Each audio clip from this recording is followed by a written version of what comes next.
Panginoon, alam kong ibibless mo ako araw-araw. Panginoon, maraming salamat sa mga bagong blessings na hatid ng araw na ito. Alam kong hindi ito mapapatid. Alam ko, Lord, na marami ka na namang pagpapala na ibibigay sa akin. Tulad na lang ng nagising ako sa araw na ito. Ito pa lang, alam kong may plano ka pa para sa akin. At alam ko, Lord, na lahat ng plano mo, lahat ng bagay na gusto mong gawin sa buhay ko, ikakaganda ng aking buhay. Ikaka-level up ng aking araw-araw. At alam ko din, Lord, na alam mo ang lahat ng nangyayari sa aking buhay. Alam ko din na bahagi ng blessings mo sa akin ay ang pag-aalaga mo sa akin. Nagawin akong safe saan man ako magpunta at saan man ako andun. Ginagawa mong safe ang lugar na yon. At alam ko, Lord, na since ikaw ang nangunguna ng aking buhay, alam kong patuloy mo akong i-guide sa mga darating na araw at panahon at sa lahat ng aking gagawin sa mga susunod na araw, linggo at mga taon na darating sa aking buhay. Kaya ngayon, Lord, kasama po ng aking dasal na ito na alagaan at protektahan mo din ang aking pamilya. Lord, i-bless mo sila sa lahat ng kanilang gagawin at pupuntahan. Patuloy nyo silang i-guide at gagawing blessed kahit saan man sila mapunta.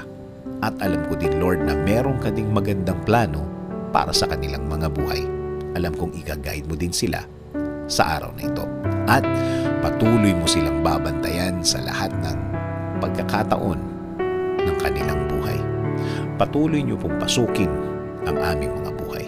Patuloy nyo kaming bigyan ng direksyon sa lahat ng pagkakataon. Ilagay nyo po sa aming mga buhay ang mga tamang opportunity sa aming mga daan.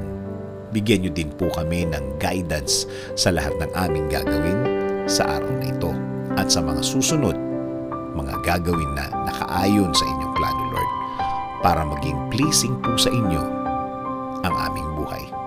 Gawin nyo rin pong ligtas ang mga biyahe na gagawin namin sa araw na ito.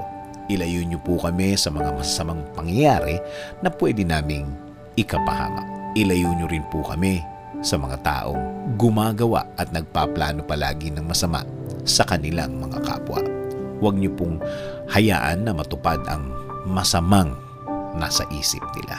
Lord, kayo na din po ang bahala sa aming bayan. Ilayo nyo ang aming bayan sa kahit na anumang sakuna. Paunlarin nyo po ang bansang Pilipinas at lagi nyo pong gawing safe ang lahat ng Pilipino sa mundo. In Jesus' name I pray. Amen. Sabi nga sa Psalms 32:8, I will instruct you and teach you in the way you should go. I will counsel you with my loving eye on you.